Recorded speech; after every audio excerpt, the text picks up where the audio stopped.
जय श्री राम। योगेश आनंद का लिखा सभी सुनने वालों को प्यार भरा नमस्कार।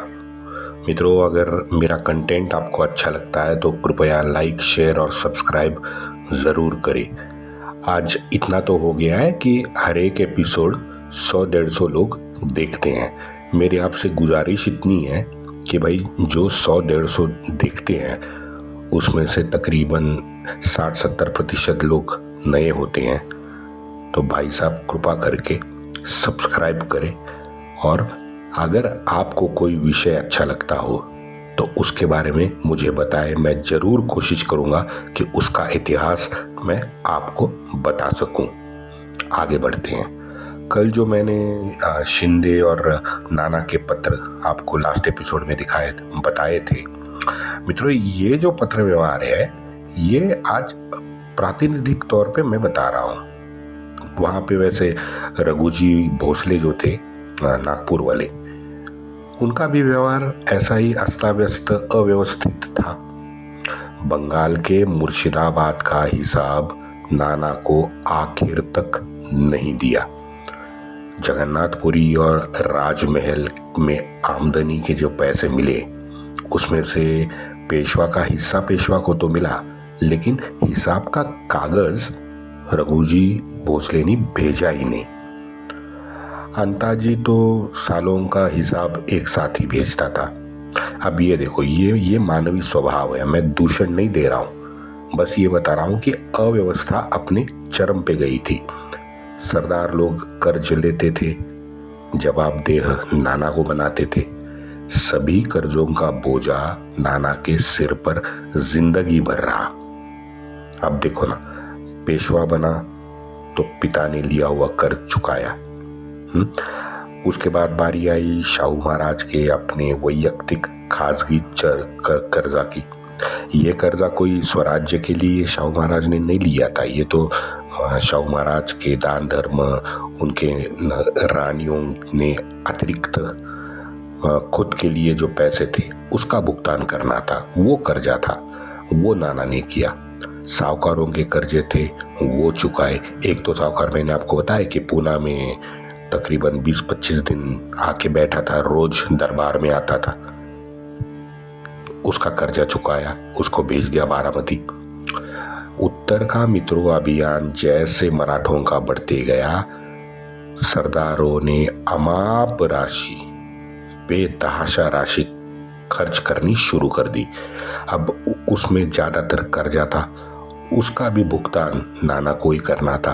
अब इतना सारा बोझा कर्जे का कंधे पे उठा के पानीपत में देखो, पानीपत में सभीयों के जितने भी पैसे लिए थे वो पैसे की पूर्तता करने नाना की जान निकल गई। एक उदाहरण देता हूँ। हमारे पैठन में कुछ ब्राह्मण थे, उनको सालाना शिंदे अपनी जेब से कुछ राशि दान धर्म के रूप में उनको देते थे।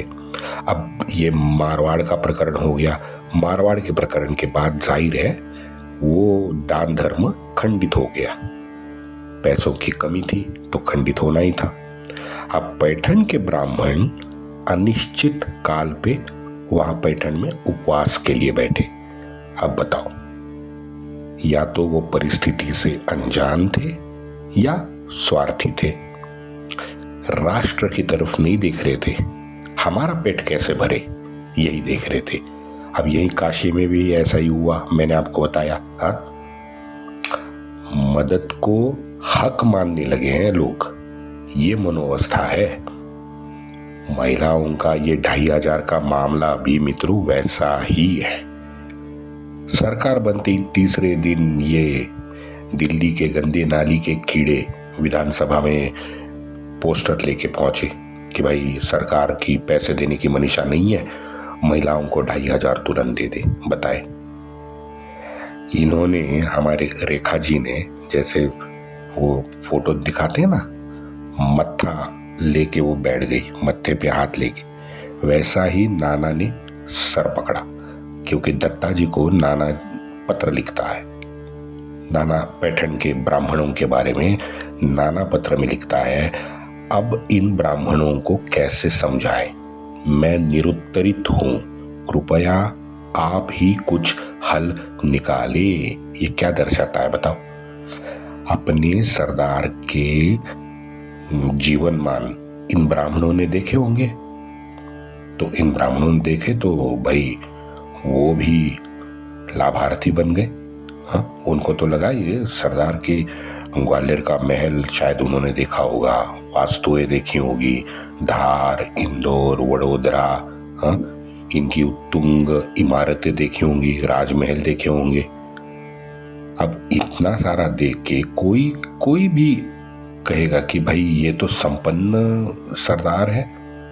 हाँ, ये बिल्कुल मित्रों ये पोरक्यून जैसा है, जहां लोग संपन्न है लेकिन राष्ट्र भिखारी है।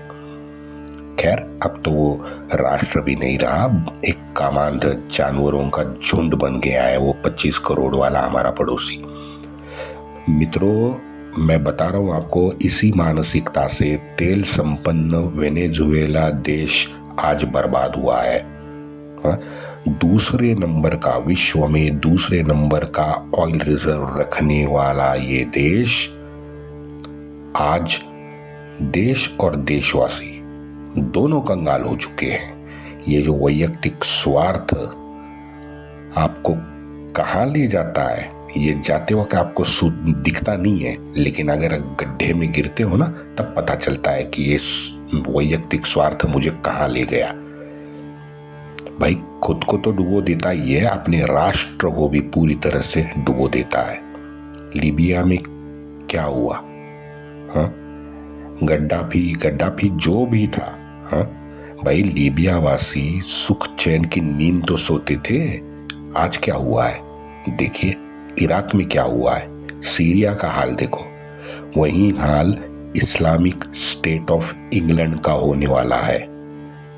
आहिस्ता आज लंदन में कुछ ऐसे कस्बे हैं जहां पे शरिया लॉ चलता है। मैं बहुत जिम्मेदारी के साथ आपको बता रहा हूं, मेरे घर के लोग आज लंदन में पढ़ाई के लिए गए हैं, मुझे उनसे रोज खबरें मिलती हैं। जल्द ही इस्लामिक स्टेट ऑफ इंग्लैंड वो बनने वाला है, मरने दो, हमें क्या है।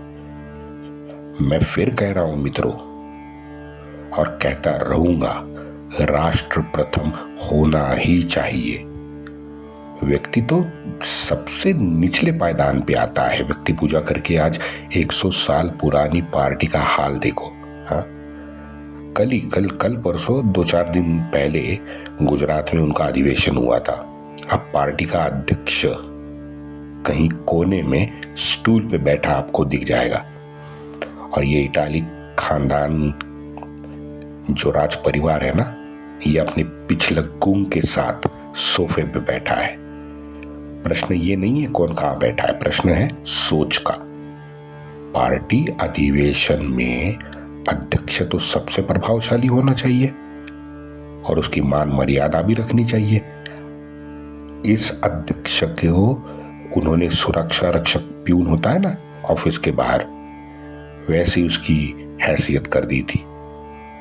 और वो अध्यक्ष, स्वार्थी अध्यक्ष, निर्बुद्ध, अंध और निर्बल बना हमको दिखता है। आप फोटो में दिखाऊंगा आपको, फोटो ली है मैंने।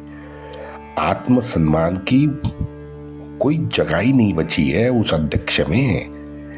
आदर नहीं, आत्मसम्मान नहीं, अधिकार नहीं, सिर्फ एक पद दिया है दिखावे का।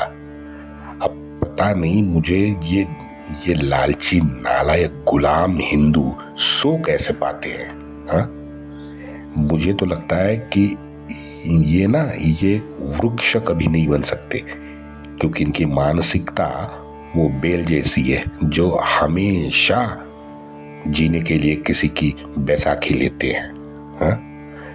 जीवन भर सिर्फ खैरात और सहारों का आसरा लेते हैं। ऐसे निठल्ले नकारे हीन दर्जे के हमारे राष्ट्र पुरुष कैसे हो सकते हैं बताइए। 12 जुलाई 1757 राघोबा दादा नाना को लिखता है, हिंगणे वकील के सारे परिवार पर जब्ती का हुक्म देना पड़ा है। ना आज्ञा का पालन हो रहा है, ना वकील अपना कोई काम ठीक ढंग से राष्ट्रहित में कर रहा है। षड्यंत्रों में शामिल होके सरकार के विपरीत वकील कृत्य कर रहे थे। कई बार बुलाने पर भी उन्होंने आने की इच्छा नहीं जताई। दोंडीबा नाइक नवाड़े से पिछले दिनों में 10 लाख रुपए का कर्जा लिया था। उसको इलाका जोड़ देने के लिए मैंने कहा था। वो नवड़े नाइक वहां जाके वसूली भी करने लगा था जो मैंने इलाका उसको जोड़ दिया था। उस इलाके में यहां दिल्ली के वजीर ने घुसमारी करके कुछ पैसे को उठा दिया। इसके पीछे हिंगणे वकील था। इतनी लिप्सा माफी योग्य नहीं है। पहले तो वो सिर्फ लबाड़ था, चोर था, अब हरामखोर भी हुआ है। खैर, कैद करने में तो आसानी है। 100 मावड़े काफी होंगे। विशेषता दामोदर जो है उसका पारिपत्य करना जरूरी है। दंडात्मक कार्रवाई तो मैंने कर दी है। बापू ने दंड का भुगतान किया है।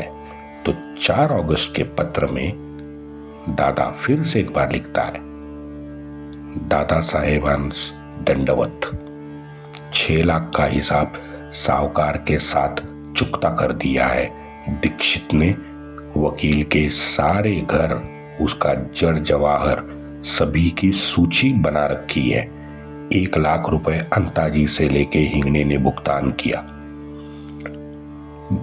गुरुजी यानी हमारे सरदेसाई गुरुजी जो है, इन्होंने स्पष्ट लिखा है कि भाई उनको ये राघोबा दादा की लूट लगती है कि भाई राघोबा दादा ने हिंगणे को लूटा। मैं नहीं मानता क्योंकि ये केवल पैसों की दंडात्मक कार्रवाई नहीं लगती।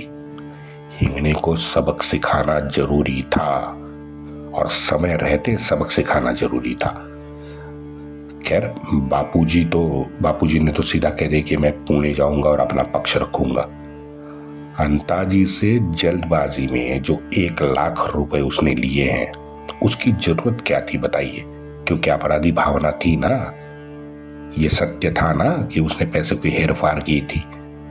तो दंडात्मक कार्रवाई जैसे दादा ने शुरू की, तुरंत जल्दबाजी में अंताजी से 1 लाख रुपए हिंगणे वकील ने लिए और पेशवाओं को दिए। ये क्या है? ये अपराधी भावना ही है। और ये उसी का परिणाम है कि ऐसे बहुत सारे मामले होंगे। इसके लिए दादा ने डंडा उठाया, क्योंकि गत 1 साल से वकील संशय के घेरे में था। 1759 से जब शिंदे उत्तर भारत पहुंचे तो व्यवस्था में काफी ज्यादा बदलाव शिंदे को नजर आया। जाहिर है ये दादा ने वहां पे बहुत सारे काम किए होंगे अंतर्गत शासक की व्यवस्था सुधारने के लिए। अपना भाऊ का भी एक डंडा चला है, वो आगे बताऊंगा मैं। लेकिन ये नाना का भी प्रभाव लगता है। मित्रों, जनकोजी शिंदे बहुत ज्यादा अनुशासित और धैर्यशील था, क्योंकि सबको साथ लेके विचार विमर्श करके वो राज्य कारभार सुचारू रूप से चलाने के पक्ष में था। और उसने वैसा ग्वालियर में प्रयत्न भी किया है, क्योंकि उनको मालूम था कि ये पेशवे अब डंडा उठा के पैसों के लिए पीछे लगने वाले हैं। तो उसने भी ग्वालियर में काफी ज्यादा सुधार किया। हर महीने की विषयों की सूची ग्वालियर में बनानी शुरू हो गई है इसी काल में। पुरुषोत्तम महादेव ज्यादातर जनकोजी के साथ था और राज्य कारभार में भी उसका सहाय जनकोजी लेता था। 19 मार्च को हिंगणे ने अपने भाई को लिखा है, श्री कृपा समर्थ आहे, आपण चिंता करू नये, चिंता मत करो। क्योंकि इसने जो भाई को लिखा ना, उसका छोटा भाई था दिवाकर। ये दिवाकर पुणे में रहता था व्यवसाय के चक्कर में, क्योंकि मैंने ये बताया था कि हिंगणे वकील वहाँ दिल्ली से पेशवाओं को सामान भेजता था, तो वो सामान ये दिवाकर रिसीव करता था और पुणे में बिजनेस करता था। वैसे नारोशंकर के साथ 1760 के आरंभ में ये दिवाकर जो है ये उत्तर भारत भी पहुंचने वाला था, क्योंकि उसका भी एक पत्र नारोशंकर को दिया है। पुणे में शायद मुझे लगता है पुणे में दिवाकर ने अपना पूरा पक्ष और पूरा जो हिसाब है वो नाना को लिख कर दिया था, लेकिन मैं ये शायद कह रहा हूँ, दिया नहीं दिया इसका कोई रिकॉर्ड नहीं है, लेकिन पत्र में उसने ये कहा है, वंदे मातरम।